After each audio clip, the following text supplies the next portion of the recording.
Question number 23. From the following particulars, compute the taxable income under the head income from salaries of Shri Raman Lal for the assessment year 24-25. हमको income from salary का taxable amount calculate करना है.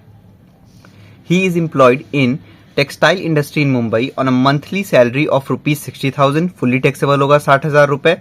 In addition, he is entitled, और ये monthly salary है 60,000 into 12 हो जाएगा. फिर he is entitled to 1% commission on sales achieved through him which amounted to rupees 10 lakh for the previous year. भाई 10 लाख रुपए सेल्स हुए हैं इनकी कंपनी के और उसका 1% कमीशन श्री रमन लाल को मिलना था. तो 10 लाख का 1% निकाल देना कमीशन ऑन सेल्स और वो फुली टैक्सेबल हो जाएगा जो भी 1% की वैल्यू आएगी. ठीक. He received the following allowances and amenities from the employer during the previous year. तो उनको और भी सारी चीजें मिली हैं, हम देख लेते हैं. First point, dearness allowance of rupees 10,000 per month which is granted under terms of employment and counted for retirement benefits. पहली बात तो डीए रिटायरमेंट पे हो ना हो फुल्ली टैक्सेबल होता है. दूसरी चीज यहाँ पे साफ साफ बोला है डीए रिटायरमेंट पे है. तो अगर रेंट फ्री हाउस या फिर हाउस रेंट अलावेंस या फिर रिकॉग्नाइज प्रोविडेंट फंड, तो उन सब में जब हम सैलरी कैलकुलेट करते हैं तो ध्यान रखना ये पूरा डीए रिटायरमेंट आएगा. ठीक. तो ये फुल्ली टैक्सेबल हो जाएगा 10,000 into 12. Bonus fully taxable. House rent allowance 10,000 per month. House rent allowance भी हमने अलग से वीडियो में पढ़ा था. अगर एम्प्लॉय खुद के घर में रह रहा है, मतलब ऐसे घर में रह रहा है जहां पे उसको रेंट नहीं पे करना पड़ रहा है, तो पूरा एचआरए टैक्सेबल हो जाता है. नहीं तो इस वाले फॉर्मूले से हम कैलकुलेट करते हैं. ये बकायदा मैंने आपको समझाया था. ठीक. तो यहाँ पे आप देख रहे हो एचआरए मिला हुआ है रमन लाल को और नीचे यहाँ पे पढ़ो ये point number 9. He spent 14,000 per month as rent of the house occupied by him in Mumbai. कहने का मतलब श्री रमन लाल जो हैं वो एक रेंट के हाउस पे रह रहे हैं मुंबई में, इसीलिए house rent allowance fully taxable नहीं होगा. हम एक फॉर्मूले से कैलकुलेट करेंगे. सबसे पहले हम salary for house rent allowance calculate करेंगे. Basic salary, DA retirement, DP और कमीशन ऑन सेल से. फिर हम लिखेंगे least of the following will exempt. Actual HRA जो मिला है वो लिखेंगे. रेंट जो पे किया इन्होंने पर एनम वो लिखेंगे. और ये वाली जो सैलरी आई है इसका 10% इस रेंट पेड में से माइनस करके यहां लिखेंगे. ठीक. अगर घर इन 4 सिटी में सिचुएटेड है, मुंबई, चेन्नई, दिल्ली, कोलकाता, इन 4 सिटी में सिचुएटेड है, तो इस वाले सैलरी का 50% लेते हैं. तो यहां घर मुंबई में सिचुएटेड है, सैलरी का 50% ले लेना, बाहर लिख देना. तीनों में से जो भी लीस्ट होगा वो एग्जेम्प्ट हो जाता है, तो उसको एक्चुअल एचआरए में से माइनस कर देना, टैक्सेबल एचआरए आ जाएगा. तो हाउस रेंट अलावेंस आप समझ गए होंगे. इंटरटेनमेंट अलावेंस, क्योंकि ये प्राइवेट एम्प्लॉय हैं इसीलिए इंटरटेनमेंट अलावेंस फुल्ली टैक्सेबल, कोई डिडक्शन नहीं मिलेगा इसमें. The employer paid ₹1,000 income tax on perquisites. जो परक्विजिट्स पे इनकम टैक्स था वो एम्प्लॉयर ने पे किया था 1,000 रुपए. ठीक. तो ये यहाँ नोट्स में पढ़ लो. Income tax paid is exempt under section 10 subsection 10(c) में. ठीक है. तो एम्प्लॉयर ने 1,000 रुपए इनकम टैक्स परक्विजिट पे जो पे किया था वो एग्जेम्प्ट रहता है. 6. The employer provided a travel concession of rupees 3,500 for his travel to Shimla during the leave. Assume that the leave travel concession fulfills the conditions prescribed by the central government. देखो भाई employer ने ना रमन लाल को leave travel concession दिया था LTC 3,500 रुपए का. आगे बोल दिया है कि LTC फुलफिल कर रहा है वो कंडीशन जो कि सेंट्रल गवर्नमेंट ने प्रिस्क्राइब कर रखा है. और LTC को भी हमने वीडियो में पढ़ रखा है वो एक टैक्सेबल अलावेंसेस वाले में कि LTC जब भी पूरा कंडीशन फुलफिल करती है तो वो एग्जेम्प्ट रहता है. ठीक. आप मेरे YouTube चैनल पे जाना, प्लेलिस्ट सेक्शन में जाना, उसमें सैलरी असेसमेंट ईयर 24-25 में जाओगे ना तो ये देखो जो वीडियो नंबर 5 है इसी में मैंने LTC ऑलरेडी डिस्कस कर रखा था. तो बेसिकली अपनी तरफ से जितना भी मुझे बेसिक लगा था कि आपको पता होना चाहिए income from salary question solve करने के लिए, पहले की 7 वीडियोज में मैंने कवर कर लिया है. आप जाके चेक कर सकते हो. आगे बोला है he had been provided with the amenities of gas, electricity and water, the expense of which amounting to ₹50,000 were paid by the employer. देखो भाई, श्री रमन लाल को गैस, इलेक्ट्रिसिटी, वाटर सब प्रोवाइड किया गया है। उसका एक्सपेंस आया था 50,000 रुपए, लेकिन पे रमन लाल ने नहीं किया है, रमन लाल के एम्प्लॉयर ने किया है। तो ये रमन लाल को हो गया फायदा, तो रमन लाल के लिए हो गया परक्विजिट। इसी वजह से ये जो है फुल्ली टैक्सेबल रहेगा, क्योंकि फायदा हुआ ये श्री रमन लाल को इतने का। ठीक। 8. He and his employer each contributed 14.5% of his salary to a recognized provident fund. The interest credited to this fund, यानी कि RPF, for the previous year at 9.5% of interest amounted to 9,800. देखो भाई, सबसे पहले ही कंट्रीब्यूटेड से मतलब है कि श्री रमन लाल कंट्रीब्यूटेड, और रमन लाल क्या है? एम्प्लॉय हैं। और हमने पढ़ा था एम्प्लॉय कंट्रीब्यूशन टू आरपीएफ को हम नहीं लेते हैं। क्यों? क्योंकि वो ऑलरेडी बेसिक सैलरी में जुड़ा रहता है। ध्यान से समझना इस बात को। ये जो बेसिक सैलरी यहाँ बोली गई है ना 60,000 रुपए, इसमें ऑलरेडी एम्प्लॉय का कंट्रीब्यूशन आरपीएफ वाला जुड़ा हुआ है। ठीक। क्योंकि भाई एम्प्लॉय अपनी ही सैलरी का कुछ पार्ट आरपीएफ में डोनेट करता है ताकि रिटायरमेंट के समय उसको काम पे आए। ठीक। अगर यही चीज क्वेश्चन में मेंशन होता कि ये जो एम्प्लॉय ने कंट्रीब्यूट किया है वो इसमें से माइनस हो चुका है, तो आप दोबारा से ऐड कर लेना, लेकिन यहाँ साइलेंट है तो हम मानेंगे एम्प्लॉय कंट्रीब्यूशन ऑलरेडी एडेड है। ठीक। अब बात करते हैं कि एम्प्लॉयर कंट्रीब्यूशन का क्या करेंगे। तो यार वो तो ऑलरेडी हम अपने फॉर्मेट में भी पढ़ चुके हैं, अलग से प्रोविडेंट फंड की वीडियो बनाया था उसमें भी पढ़ चुके हैं कि एम्प्लॉयर कंट्रीब्यूशन टू आरपीएफ लेते हैं, लेकिन सैलरी के 12% से ज़्यादा। कहने का मतलब एक सैलरी का एक फॉर्मूला होता है, वो निकालेंगे, फिर उसका 12%, उसके 12% तक एग्जेम्प्ट होता है, और 12% से जितना भी ज़्यादा है केवल वो टैक्सेबल। तो यहाँ एम्प्लॉयर ने कंट्रीब्यूट कितना किया है? 14.5%। ठीक। तो इसका मतलब 14.5 माइनस 12, 2.5% एक्सेस है, तो केवल 2.5% टैक्सेबल होगा। ठीक। वो कैसे कैलकुलेट करेंगे हम देख लेंगे आगे। ठीक है। और जो इंटरेस्ट होता है आरपीएफ में वो 9.5% तक एग्जेम्प्ट होता है। 9.5% से जितना एक्सेस होता है केवल वो आता है, तो ये सीधे सीधे 9.5% है, तो इंटरेस्ट यहाँ पे एग्जेम्प्ट हो जाएगा। बाकी एम्प्लॉयर कंट्रीब्यूशन हम कैलकुलेट करके बाहर लिखेंगे। और ये जो था ये हाउस रेंट अलावेंस से रिलेटेड था, इसको हम ऑलरेडी डील कर चुके हैं थर्ड पॉइंट के साथ। ठीक। सबसे पहले सॉल्यूशन देखते हैं हम इसका। सबसे पहले आप फॉर्मेट बनाओगे, computation of taxable income from salary, फिर फॉर द असेसमेंट ईयर अभी चल रहा है 24-25, तो मैंने वो लिख दिया। ठीक। यहाँ लेते हैं सैलरी कितना है? 60,000 पर मंथ, तो 60,000 इंटू 12, 72, 7,20,000 हो जाएगा ये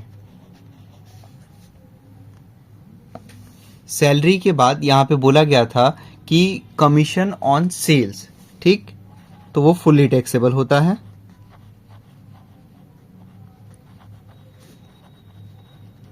सेल्स कितने की हुई थी प्रीवियस ईयर में? 10 लाख रुपए की। ठीक। उसका 1% श्री रमन लाल को मिलना था, तो 10 लाख का 1% आप कैलकुलेट कर लो।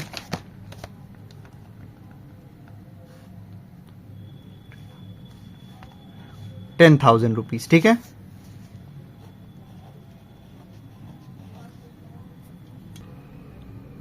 कमीशन ऑन सेल्स के बाद दे रखा है dearness allowance on retirement, fully taxable होता है। ये कितना मिला हुआ है? 10,000 पर मंथ, 10,000 इंटू 12 कर दो, ये हो जाएगा 1,20,000।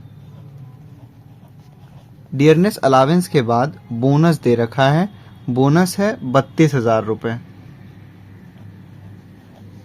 ठीक। फिर उसके बाद हाउस रेंट अलावेंस, तो ये हम कैलकुलेट करेंगे। आप स्पेस छोड़ दो यहाँ पे जितना ज़रूरत है। उसके बाद आप अलग से नोट्स में हेडिंग डालोगे HRA। हाउस रेंट अलावेंस में सबसे पहले हम कैलकुलेट करते हैं salary for house rent allowance. इसकी भी अलग से मैंने वीडियो बना रखी है, वो आप देख सकते हो। Basic salary plus DA on retirement plus dearness पे प्लस कमीशन अगर सेल्स पे है तो। बेसिक सैलरी अभी हमने ऊपर लिखा 7,20,000, डीए क्वेश्चन में पूरा का पूरा डीए जो है वो रिटायरमेंट पे है, तो पूरा डीए यहाँ लिख लो, डीए रिटायरमेंट है वो 1,20,000। डियरनेस पे नहीं है। कमीशन ऑन सेल्स, देखो जब भी क्वेश्चन में स्पेसिफिकली मेंशन किया होगा कि वो कमीशन ऑन टर्नओवर या कमीशन ऑन सेल्स है तभी लेना यहाँ पे, नहीं तो मत लेना। तो यहाँ साफ साफ मेंशन है कमीशन ऑन सेल्स, इसीलिए ले लो 10,000 रुपये, यहाँ लिख देता हूँ, प्लस 10,000। ठीक है, ऐड कर लो 7,20,000 प्लस 1,20,000 प्लस 10,000, ये हो गया 8,50,000।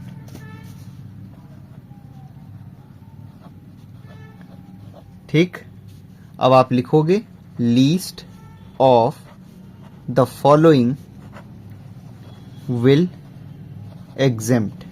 ठीक, फर्स्ट पॉइंट में हम लेते हैं actual house rent allowance received.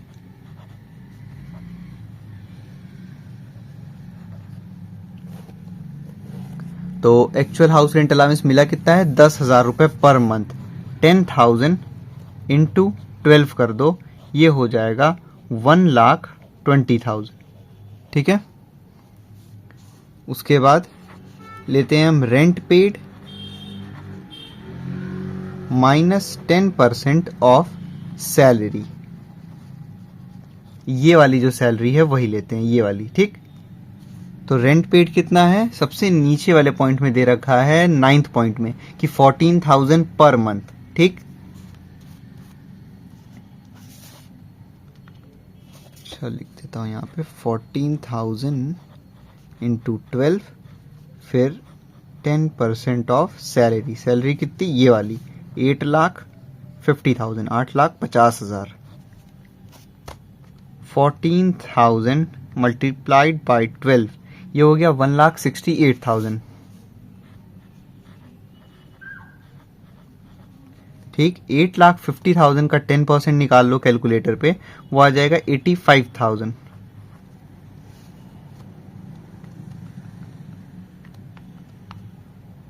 तो 1,68,000 माइनस 85,000, ये हो गया 83,000।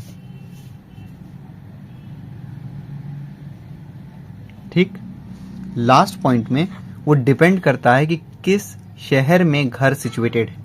अगर MCD के यानी कि मुंबई, चेन्नई, दिल्ली, कोलकाता, इन 4 सिटी में घर सिचुएटेड है तो इस वाले सैलरी का 50%, नहीं तो 40%। तो यहाँ पे घर मुंबई में सिचुएटेड है तो यहाँ लिखो 50% ऑफ सैलरी, तो 50% ऑफ 8,50,000, 8,50,000 का 50%, 4,25,000।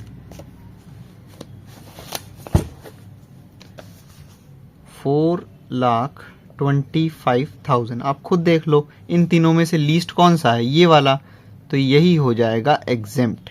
ठीक, अब आप सीधे यहां लिखो taxable house rent allowance is equal to actual HRA minus least या फिर एग्जेम्प्टेड HRA। तो एक्चुअल HRA मिला था 1,20,000 रुपये, उसमें से एग्जेम्प्ट कितना करना है, लीस्ट कितना है 83,000, तो उसको माइनस कर दो क्योंकि ये एग्जेम्प्ट हो जाएगा 83,000, अभी हमने कैलकुलेट किया।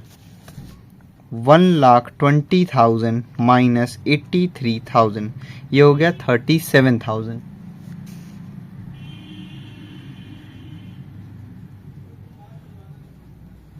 ठीक है, ये टैक्सेबल हाउस रेंट अलावेंस आ गया। इसको पुट कर दो आप यहाँ पे फॉर्मेट में, 37,000। ठीक, हाउस रेंट अलावेंस के बाद दे रखा है इंटरटेनमेंट अलावेंस। ये एक प्राइवेट एम्प्लॉय हैं, इसीलिए इंटरटेनमेंट अलावेंस फुली टैक्सेबल होगा, कोई भी डिडक्शन नहीं मिलेगा। तो 1,000 इंटू 12, ये हो जाएगा 12,000। उसके बाद बोला है कि employer paid 1,000 income tax on perquisite. ध्यान देना, परक्विजिट्स पे एम्प्लॉयर ने इनकम टैक्स पे किया है तो वो एग्जेम्प्ट रहेगा। ठीक, फिर 6th पॉइंट कि लीव ट्रेवल कंसेशन था और बोला गया है कि सारी कंडीशन जो सेंट्रल गवर्नमेंट ने रखी है वो फुलफिल हो रही है, इसी वजह से LTC, अच्छा ये पहले ये भी लिख लो कि income tax paid by employer on perquisite, तो ये एग्जेम्प्ट रहेगा। उसके बाद है लीव ट्रेवल कंसेशन एग्जेम्प्ट। फिर gas, electricity and water provided by employer और पेड बाय भी एम्प्लॉयर, तो जब भी गैस, इलेक्ट्रिसिटी, वाटर उसका पैसा एम्प्लॉयर पे कर रहा हो तो एम्प्लॉय के लिए ये हो गया परक्विजिट फायदा, इसीलिए टैक्सेबल होगा। सिर्फ 50,000 लिखा है यानी कि ये एनुअल अमाउंट है, तो 50,000 यहाँ पे लिख दो बाहर। ठीक, नेक्स्ट RPF वाला था, तो अभी मैंने बताया एम्प्लॉय का जो कंट्रीब्यूशन होता है खुद का वो हम यहाँ पे नहीं लेते हैं। क्यों? क्योंकि वो सैलरी में ऑलरेडी इंक्लूडेड रहता है। अगर क्वेश्चन में स्पेसिफिकली मेंशन हो कि एम्प्लॉय का कंट्रीब्यूशन इसमें से हटाया गया है तो वापस ऐड कर लेना, नहीं तो एम्प्लॉय कंट्रीब्यूशन को छेड़ने की ज़रूरत नहीं है। ठीक, अब आते हैं एम्प्लॉयर कंट्रीब्यूशन पे। तो ये हमने फॉर्मेट में ही पढ़ा था, पहली वीडियो आपको प्लेलिस्ट में मिल जाएगी कि employer contribution in recognised provident fund in excess of 12% of salary, कहने का मतलब 12% ऑफ सैलरी तक एग्जेम्प्ट रहता है ये। ठीक, तो इसको कैसे कैलकुलेट करोगे आप? देखो, तरीके दो हैं, वो मैंने फॉर्मेट में बता ही दिया था। यहाँ हम सेकंड वाले तरीके से कर लेंगे, वो इजी पड़ेगा। भाई पहले तो ये देख लो कि एम्प्लॉयर ने कंट्रीब्यूट कितना किया गया, तो वो सब हम निकालते हैं। प्रोविडेंट फंड वाली वीडियो में मैंने बताया था रिकॉग्नाइज प्रोविडेंट फंड की जब भी बात होगी सबसे पहले सैलरी फॉर RPF निकालना। उसका फॉर्मूला होता है बेसिक सैलरी प्लस DA तभी लेते हैं जब रिटायरमेंट पे हो, प्लस डियरनेस पे, और कमीशन लेते हैं लेकिन जब सेल्स पे होगा तभी लेते हैं, नहीं तो नहीं लेते हैं। ठीक, मतलब इसका सैलरी मतलब कि HRA वाले सैलरी और RPF वाले सैलरी का फॉर्मूला सेम है, आप ऐसे भी याद रख सकते हो। बेसिक सैलरी 7,20,000 है। क्वेश्चन में जो DA बताया गया है वो पूरा का पूरा रिटायरमेंट पे है, 1,20,000। डियरनेस पे नहीं है, कमीशन ऑन सेल्स है, साफ साफ बोला है वो कमीशन ऑन सेल्स है, वो हमने कैलकुलेट भी किया, 10,000 रुपये है। इन सबको ऐड कर दो तो 7,20,000, 7,20,000 प्लस 1,20,000 प्लस 10,000, 8,50,000। ठीक, एम्प्लॉयर ने कंट्रीब्यूट कितना किया है RPF में? सैलरी का 14.5%। ठीक है, तो ये बात आपको समझ आ जानी चाहिए अभी तक कि बेसिक सैलरी का नहीं बोलता है, ये इस वाले सैलरी का बोलता है जो भी परसेंटेज बोला है। ठीक है, तो 8,50,000 का 14.5% निकालो। 123,250, तो ये आ गया 123,250। ठीक है, उसमें से लेस करेंगे हम 12% ऑफ सैलरी, इस वाले सैलरी का 12%, तो 8,50,000 का 12%, 8,50,000 का 12%, ये हो गया 1,02,000।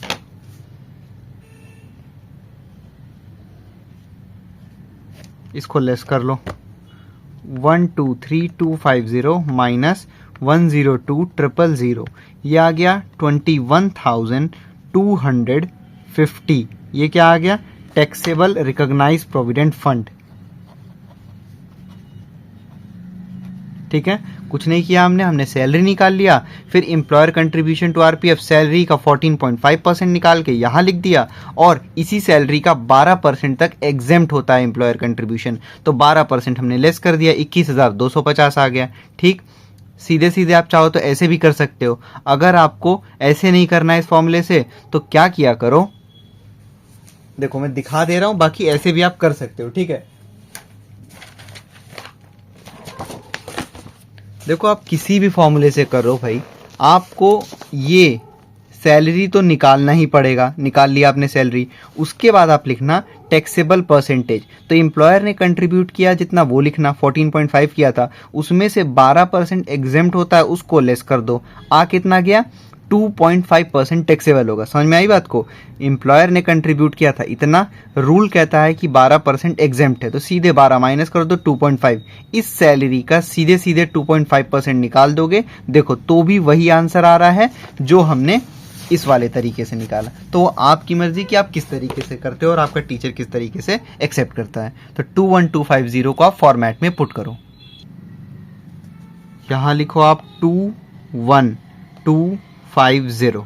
ठीक, उसके बाद बोला गया है इंटरेस्ट क्रेडिटेड टू आरपीएफ, लेकिन वो भी हमने पढ़ा है कि 9.5% तक एग्जेम्प्ट होता है, उससे जितना ज़्यादा हो केवल वो टैक्सेबल। तो यहाँ 9.5% है, इसीलिए इसको एग्जेम्प्ट कर दो सीधे सीधे।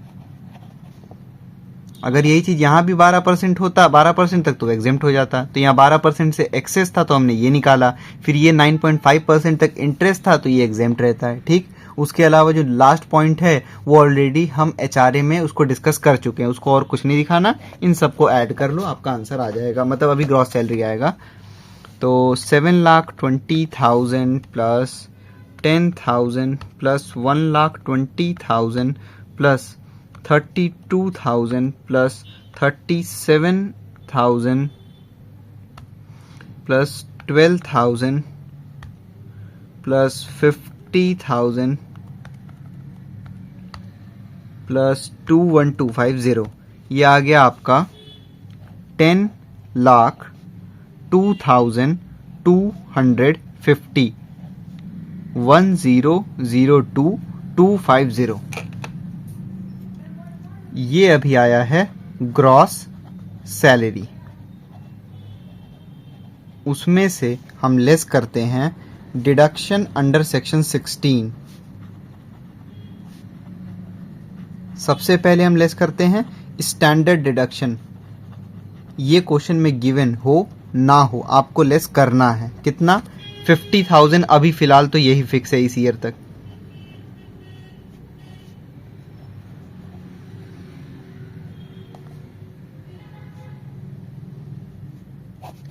यहां फिर से लिख दे रहा हूं मैं 50,000। ठीक है, इंटरटेनमेंट अलाउंस लेस नहीं करेंगे क्योंकि ये प्राइवेट एम्प्लॉय है। प्राइवेट एम्प्लॉय को इंटरटेनमेंट अलाउंस में डिडक्शन नहीं मिलता है। और लास्ट प्रोफेशनल टैक्स वो भी नहीं दे रखा है, इसीलिए बस इसी को लेस कर दो। 10,02,250 माइनस 50,000, ये हो गया 9,52,250, 9,52,250, ये हो गया टैक्सेबल सैलरी।